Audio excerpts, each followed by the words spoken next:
ওকে, hello everyone. এখন বাজে রাত 1টা, জাস্ট 3 মিনিট বাকি। আমি জানি যে এখন সবাই লাইভ দেখবে না, বাট এই লাইভটা অ্যাকচুয়ালি পরে দেখার জন্যই। মানে আমি জাস্ট লাইভ করে রাখছি যাতে ফিডে 1 মাসের জন্য থাকে, তারপরে আর না থাকে। এই জন্য আমি কমেন্টটা বন্ধ করছি, কারণ আজকে আমার কিছু বলার আছে। মানে একটা মানুষের জীবনে কত দিক থেকে সমস্যা আসতে পারে, আর তোমরা সেটাকে কতভাবে তোমরা টলারেট করতে পারো বা অ্যাভয়েড করতে পারো। টলারেট ছেড়ে দাও, অ্যাভয়েড করতে পারো। আমার আসো,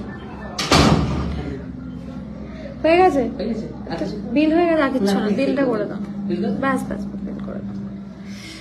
ওকে, তো আমার যেটা এখন চলছে প্রবলেম, সেটা হচ্ছে আমার সব জায়গায় প্রবলেম চলছে। সব জায়গায় মানে হচ্ছে কাজের জায়গা প্লাস পার্সোনাল জায়গা। এবার পার্সোনাল স্পেসে খুব গোনাগিন্তি মানুষকে আমরা রাখি, বাট সেই গোনাগিন্তি মানুষের সাথেও যখন ঝামেলা হয় বা প্রবলেম হয়, তো সেটা হচ্ছে আর কি আমাদেরকে পুরো ঘেটে রেখে দেয়। আমার কাজের জায়গায় সমস্যাটা নিয়ে আগে বলি।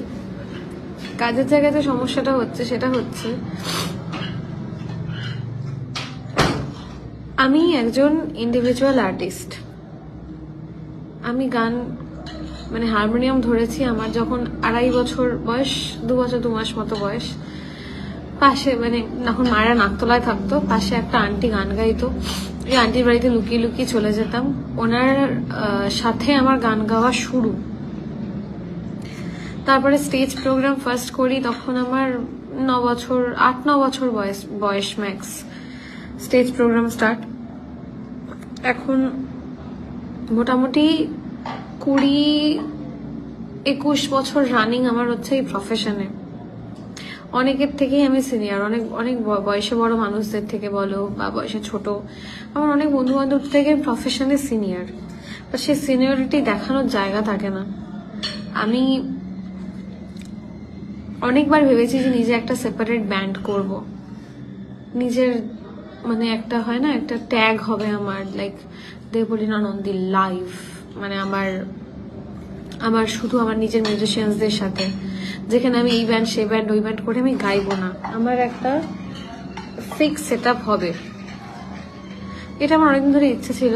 তারপর থ্যাংক ইউ, তারপরে বছর 2 আগে, যখন বছর 2 না বছর 1.5 আগে, যখন হঠাৎ করে আমাদের ডিসিশন হয় যে আমরা বিয়ে করব, তো ওই সময় আমার ওই লাইভের মানে যে ব্যান্ড বানানোর যে চিন্তাটা, ওটা মাথা থেকে বেরিয়ে যায় যে এখন ব্যান্ড বানাবো, ঠিক আছে, আবার হেডেক হয়ে যাবে। কয়েকদিন পর করতে করতে বছর 2 কেটে গেছে। এখন আমি এরকমও শুনতে পাচ্ছি আমি যদি ব্যান্ড করি, আমি নাকি মানে আমাকে নাকি লোকজন ব্যান্ড করে দেবে, আমি নাকি শো পাবো না, সেটা মেদিনীপুর হোক কলকাতা হোক, আমি নাকি শো পাবো না, আমাকে নাকি লোকে ব্যান্ড করে নেবে, আমার প্রফেশন চলে যাবে। আমি একজন আর্টিস্ট হিসাবে আমার মানে আমি কোন ব্যান্ডে শো করবো? এখন যেমন আমার নিজস্ব ব্যান্ড নেই, এখন আমি মোটামুটি চেনা জানার মধ্যে যে ব্যান্ডগুলোর সাথে আমার পোষায় বা যে ব্যান্ডগুলোর সাথে মনে হয় যে আমি গাইতে পারবো, তাদের সাথে শো করি। তো সেখানে দাঁড়িয়ে আমি মানে একজন আর্টিস্ট হিসেবে আমি বলতে পারবো না যে আমি অমুক ব্যান্ডে কাজ করব না, অমুক ব্যান্ডে কাজ করব, সেটা নাকি আমি বলতে পারবো না। যদি আমি বলি আমার প্রফেশন খেয়ে যাবে, প্রফেশন লোকজন খেয়ে নেবে। প্রফেশন কি করে খেয়ে নেবে জানি না। মানে আমার একটা বক্তব্য যে ইগো বাঁচাতে গিয়ে লোকজনের প্রফেশন নিয়ে কথা বলাটা কি ঠিক, আমি সেটা বুঝি না। আর সেটা আমাকে এই বিষয়টা পুরো ঘিরে রেখেছে। মানে আমি জাস্ট অনেকদিন ধরে আজ আমি ব্যান্ড করবো, আমি নিজস্ব একটা জিনিস, নিজস্ব একটা সেট আপ করবো, নিজের জন্য কিছু করব, সেখানে প্রফেশন আমার পুরো ঘেটে রয়েছে। লোকজনের চারদিক দিয়ে শুধু থ্রেড খাচ্ছি, আমি শুধু থ্রেড খেয়ে যাচ্ছি। ব্যান্ড আমি করতে পারবো না, ব্যান্ড করলে আমি শো পাবো না। মানলাম, ঠিক আছে, চলো এইটুকু অবধি মেনে নিতাম। শুধু তো এই সমস্যা নয়, আমার লাইফে আরো অনেক সমস্যা রয়েছে। কারণ সমস্যা মানেই দেবলীনার পিছন কখনো সমস্যা ছাড়বে না। আমার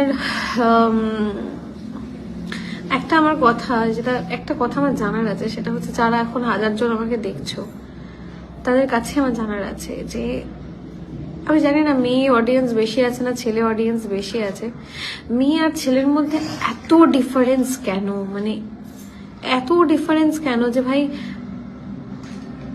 একটা ছেলের কাছে কি কখনো এরকম অপশন থাকে যে নয় ফ্যামিলি বাঁচো বা সংসার বাঁচো বা প্রফেশন বাঁচো, মানে এরকম যে অর করে তিনটে কেন একসাথে হয় না? সেটা তো ছেলেদের কাছে তো এরকম অপশন কেউ দেয় না। না, ফ্যামিলি ছেড়ে দাও তবে তোমার বউ থাকবে, ফ্যামিলি ছেড়ে দাও তবে তোমার কাজ থাকবে, এই অপশনগুলো তো ছেলেদেরকে কেউ দেয় না। না, আমি জানি না দেয় কিনা, বাট মেয়েদের ক্ষেত্রে কেন এইখানটাতেই ফোকাস হয় বারবার যে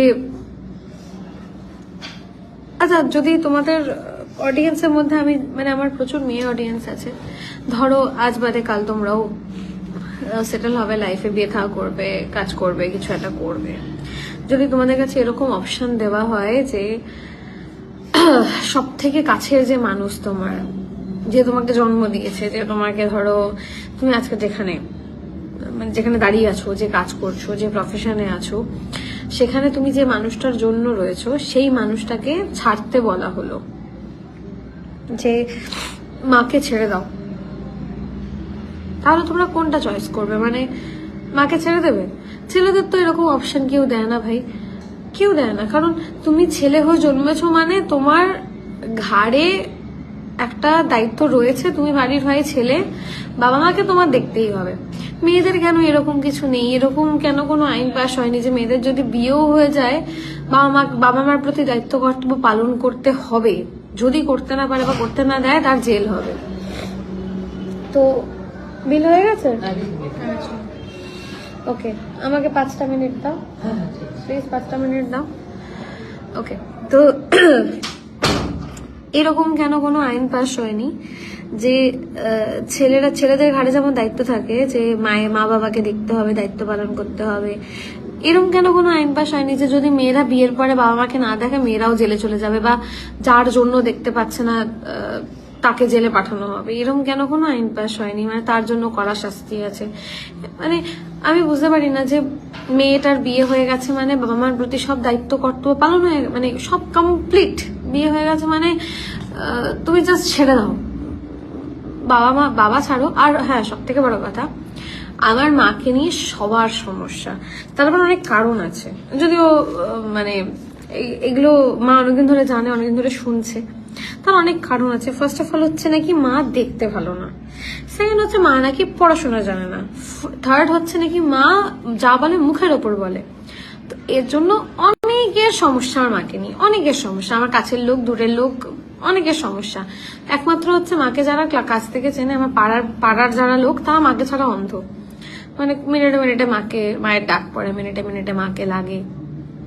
তো এখন সবার সমস্যা হচ্ছে যে আমার মাকে তাদের পোষায় না, মানে আমি আমার মাকে ছেড়ে দেবো, জাস্ট মাকে ছেড়ে দেবো, মা জাহান্নামে যাক, আমাকে ছেড়ে দেবো। মা আমাকে এই প্রফেশনে এখানে দাঁড় করিয়েছে। আমি একটা কথা, সবার বাবা মায়ের একটা হয়তো ব্যাকআপ থাকে, বাট আমি একটা কথা বলছি, ছোট্ট একটা ইনসিডেন্ট আমি শেয়ার করি। সেটা হচ্ছে অনেক ছোট তখন আমি, বাবা তখন হসপিটালে, আমার গানের সূত্রের এক স্যার, আমি মেনশন করবো না তাহলে সেও বুঝতে পারবে, তো দ্যাটস ওয়াই, আমার এক স্যার তখন মাকে এসে বলে, না এরকম অনেকদিন হয়ে গেছে মাইনে পাওয়া যাচ্ছে। মা বললো যে মানে আমার হাজবেন্ড, তোর বাবা তো এখন অফিসে যাচ্ছে না, ঘরেই শুয়ে রয়েছে, তো আমরা এখন মানে টাকা পয়সা কিছুই পাইনি, মানে ওর বাবা তো যেতে পারছে না, তো একটু টাইম দিন, আমি যদি কিছু অ্যারেঞ্জ করতে পারি আমি টাকা পয়সা নিশ্চয়ই দেবো। তখন বললো এরকম করে শেখাবো না আমি, আর লিটারালি মাকে আরো অনেক অপমান করেছে, মানে অনেক বাজে বাজে কথা বলেছে। আমি পাশে দাঁড়িয়ে শুনলাম ড্যাব ড্যাব করে, আমি তখন মানে কোন কথাটা কিভাবে নেওয়া উচিত এতটা বুঝতে পারিনি, জাস্ট বুঝলাম যে মাকে কিছুটা খারাপ বলছে। আমি মাকে বললাম আমি গান গাইবো না। মা বললো এখন গান গা, এখন গান শেখ, আমি হাতে পায়ে ধরে হলেও শেখাবো, পরে উত্তর দেওয়ার টাইম আসবে। তো এটা আমি ছোট্ট একটা ইনসিডেন্ট বললাম, এরম প্রচুর জিনিস হয়েছে। মানে আমি আর মা সারা রাত না খেয়ে আমরা শো করেছি, সারা রাত না খেয়ে বসেছিলাম, সে সন্ধ্যে 6টায় ধরো বেরিয়েছি, ভোর 6টা হয়ে গেছে বাড়ি ফিরেনি, কিন্তু না খাওয়া। এরম ভাবে আমি আমি শো করেছি, তখন থেকে মা আমার সাথে, মায়ের জেদের জন্য আজকে আমার এই প্রফেশনে দাঁড়ানো। তো আমি কখনো এইটা ভাবিনি যে আমি যদি নতুন কিছু শুরু করি, মানে ধরো নতুন জীবন শুরু করি, নতুন সংসার শুরু করি, যাই করি, মা কখনো অপশনে দাঁড়াতে পারে, এটা আমি কখনো ভাবিনি। কারণ আমি প্রথম থেকে ভেবেছি আমি সব দিক নিয়ে চলবো, সমান করে নিয়ে চলবো, সবাইকে সমানভাবে নিয়ে চলবো। আমার বিয়ের আগের বলো, বিয়ের পরের বলো, অনেক ব্লগে সবাই দেখেছো যে আমি সবাইকে একসাথে ঘুরতে নিয়ে গেছি সবার জন্য। মানে আমি যখন কেনাকাটা করেছি বাড়ি শুদ্ধ সবার জন্য, 2 বাড়ি সবার জন্য কেনাকাটা করেছি। আমার কাছে সবাই সমান প্রায়োরিটি আমার কাছে থাকে, আমার কাছে সবার প্রায়োরিটি সমান। কিন্তু সমস্যাটা হচ্ছে অন্য জায়গায়, সেটা হচ্ছে এখন মা আমার কাছে অপশন দাঁড়িয়ে গেছে। মাকে ছাড়লে তবে নাকি আমি সুখী থাকবো, সেটা সব জায়গায়। আমি আজকে অনেকবার ভাবছিলাম যে আমি লাইফ করব কি করবো না। অ্যাকচুয়ালি এই লাইফটা না, আমি মানে আমার কথা বলার লোক নেই, বা এই আমার এখন যে অডিয়েন্স রয়েছে, আমি সারাক্ষণ আমি কিছু না কিছু ভ্লগ করি আমার লাইফের যে বেস্ট মোমেন্টগুলো, মানে আমি কিভাবে আনন্দে রয়েছে, কি করছি, আমি আমার বেস্ট মোমেন্টগুলো আমি হচ্ছে ভ্লগের মাধ্যমে শেয়ার করি। কিন্তু আমি কখনো আমার জীবনে কি নেগেটিভ হচ্ছে, আমার জীবনে কি কষ্ট আছে, আমার জীবনে কি ঝামেলা হচ্ছে, আমি এগুলো কিচ্ছু শেয়ার করি না। কারণ আমি যখন সিরিয়াল দেখতাম আগে, আমি এখন সিরিয়াল দেখি না, তো সিরিয়ালে এক এক সময় এরকম থাকে না যে ছেলেটা ফাট করে আরেকটা বিয়ে করে নিয়ে চলে এলো, গার্লফ্রেন্ড আছে এদিকে আরেকটা বিয়ে করে নিল, বা শাশুড়ি অত্যাচার করছে, মেয়েটা থাকতে পারছে না, বা ছেলেটা মায়ের কথায় বউকে দাবড়াচ্ছে আর কি। তো এসব যখন আমরা সিরিয়ালের স্টোরি দেখতাম, যা তারা হ্যাঁ ওকে, এটা ওকে, কারেন্ট চলে গেছে এখানে। এনিওয়েজ, তো ঠিক আছে 5 মিনিট আমি একটা লাইভ করছি, করে নি। তো যখন সিরিয়ালে চলে এসছে, যখন সিরিয়ালে দেখতাম যে এরকম নেগেটিভিটি দেখাচ্ছে, তখন আমরা হাজারটা কথা বলতাম যে এই সিরিয়ালগুলোর জন্য লোকজনের মাথা খারাপ হচ্ছে। তো দ্যাটস ভাই আমারও কোথাও কি মনে হয় আমার লাইফে যা পজিটিভিটি আছে আমি সেগুলো শেয়ার করব। বিয়ের আগে বলো, বিয়ের পরে বলো, আমার লাইফে প্রচুর জিনিস ঘটে গেছে, প্রচুর ট্র্যাজেডি এসছে, প্রচুর কিছু ঘটেছে। অনেকবার মনে হয়েছে ব্যাস এই শেষ, আর আমি পারছি না ভাই নিতে, এবার সবকিছু শেষ করে দেবো, যাতে মানে বাইতে আমার একটা খুব অনেকদিনের ইচ্ছা, সেটা হচ্ছে আমি যদি কখনো মরি, আমি এরকমই মরবো আর কি, সুন্দর দেখতে, একদম গোছানো মরবো, বুড়ি হব না, এরকম একটা হচ্ছে আমার ইচ্ছা। তো আমি এর আগে অনেকবার ভেবেছি যে লাইক এবার শেষ, আর হবে না, তো আর পারছি না। কারণ আমি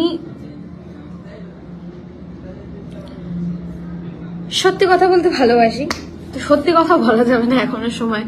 তোমার কি বলবো, মানে অনেকদিন আগে আমি একটা লাইভ করেছিলাম, ওখানে আমি বলেছিলাম যেমন রেজিস্ট্রি না হলেও বলতে হবে রেজিস্ট্রি হয়ে গেছে। আমি ভালো নেই কিন্তু বলতে আমি ভালো আছি। আমি অনেকদিন ধরে ভাবছিলাম যে লাইক মানে আমি সবকিছু ব্যালেন্স করে নেবো, প্রফেশন বলো, পার্সোনাল লাইফ বলো, কিন্তু এখন যখন সমস্যাটা না এই মাতে আর পার্সোনাল লাইফে হয়ে গেছে, মানে মাকে ছেড়ে দাও না হলে সব গেল আর কি। তো সেখানে আমি আর অপশন পাচ্ছি না। অ্যাকচুয়ালি কি হচ্ছে না, আমি গিলতে পারছি না, আমি ওড়াতে পারছি। মাকে ছাড়াটা আমার পক্ষে তো ইম্পসিবল, কারণ আমি যাকে স্ট্রাগল করতে দেখেছি আমার সামনে, যে নিজে ছেঁড়া শাড়ি পরে থাকতো তবু কোনোভাবে অ্যারেঞ্জ করে আমার জন্য একটা জামা নিয়ে আসতো, আমি দেখেছি যেটা, তাকে ছাড়া।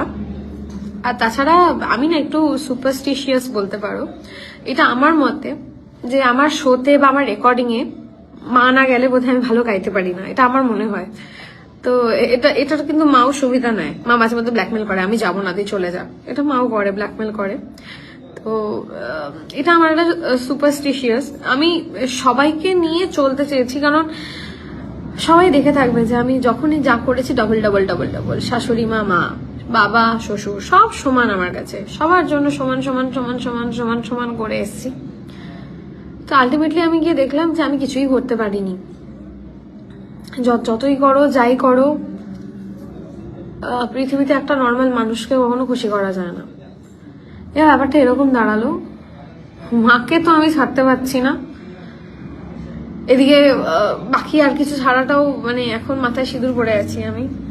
তো এইটা পড়ার আগে অব্দিও হয়তো কিছু চিন্তা ভাবনা করা যেত, এটা পড়ার পর থেকে আমার সব চেঞ্জ হয়ে গেছে। তো এখন আর চিন্তা করার মতো কিছু নেই।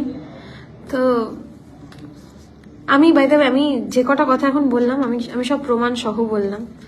আমার কাছে সবকিছু প্রমাণ আছে যে আমি একটা কথাও কাউকে নিয়ে বাজে কথা বলছি না, বা জানি না কি কতটা কি বুঝতে পারছে। তো আমি এটা বলবো, কখনো কোনো মেয়েকে তার ফ্যামিলি আর কাজ আর সংসারের মধ্যে অপশন দিও না, এটা আমার রিকোয়েস্ট। আমি প্রচন্ড আজকে ভুলভাল বকছি বিকজ আমার মাথাটা গুছিয়ে কথা বলার মতো সিচুয়েশনে নেই, মাথাটা পুরো ঘেটে রয়েছে, প্রচন্ড ভুলভাল বকছি। তো জাস্ট এটা বলবো, আর প্রত্যেকটা মেয়েকে বলবো যে নিজের ঠিকানা করে তারপরে নেক্সট স্টেপে যাও, নাহলে যখন তখন লোকেদের রাইট আছে তোমাকে ঘর থেকে বের করে দেবে, সেটা যে ঘরই হোক, শ্বশুর বাড়ি বাপের বাড়ি বলে কিছু হয় না, নিজের বাড়ি করো, নিজে করো, তাহলে একদম গেড়ে থাকতে পারবে আর কি, এটা হচ্ছে ব্যাপার। সে তুমি যাই করো না কেন, কোটিপতি হও, আম্বানির মেয়েও হও না কেন, কোনো সমস্যা নেই, কিন্তু তুমি মেয়ে বলে, তোমার বিয়ে হয়ে গেছে বলে তোমাকে সব ছেড়ে দিতে হবে। তোমার কোনো ডিসিশন নেওয়ার ক্ষমতা থাকতে পারে না, তোমার নিজস্ব ফ্যামিলি থাকতে পারে না, ফ্যামিলির প্রতি কোনো কর্তব্য থাকতে পারে না। বিয়ে হয়ে গেছে মানে ইটস অল অ্যাবাউট তোমার ইনলস, সবাই শুধু ওরাই থাকবে। তুমি সে যতই দুজনকে সমান সমান প্রায়োরিটি দাও, সেটা হবে না। তোমাকে সবাই হাজারটা কথা শোনাবে, কিন্তু মেনে নিতে হবে। এবার সমস্যাটা যেটা হচ্ছে, আমি না ফেড আপ, মানে অনেক হয়ে গেছে, প্রচুর ভালো মানুষই দেখেছি আমি, আর নিতে পারছি না, মানে অনেক হয়ে গেছে। কাজের জায়গাতে এত ভালো মানুষ, কাজের জায়গাতেও ভালো ভালো মানুষের সাথে আমার সমস্যা, পার্সোনাল লাইফে আমার কাছের মানুষগুলোর সাথে সমস্যা। তো একটা লিমিট থাকে, এবার মনে হচ্ছে আমার লিমিটটা ক্রস করে গেছে। জাস্ট সবসময় না, মানে আমি যে মানুষটা বারবার করে বলে যে তুমি এরকম করছো তো আমি কিন্তু মরে যাবো, তুমি এরকম করছো তো আমি কিন্তু সুইসাইড করবো, যে মানুষটা বারবার করে এরকম বলে, মানে ফার্স্ট অফ মানে আমি যদি আমার নিজের কথা বলি, আমি আমার নিজেকে প্রচন্ড ভালোবাসি, মানে আমি পৃথিবীতে সবকিছুর থেকে বেশি আমি নিজেকে ভালোবাসি। সেখানে গিয়ে যদি আমি কারোর জন্য বলি যে আমি তোমার জন্য মরে যাবো, তুমি এরকম করছো, সে কতটা গাধা না হলে সে বুঝতে পারে না যে আমি তাকে কতটা ভালোবাসি। তো যে বোঝে না তাকে তো বোঝানো যাবে না। এবার সমস্যাটা হচ্ছে যে একটা সবকিছুরই শেষ আছে, আমি জাস্ট ফেড আপ। তা আমার মনে হয় সবকিছুর ইতি টানা দরকার।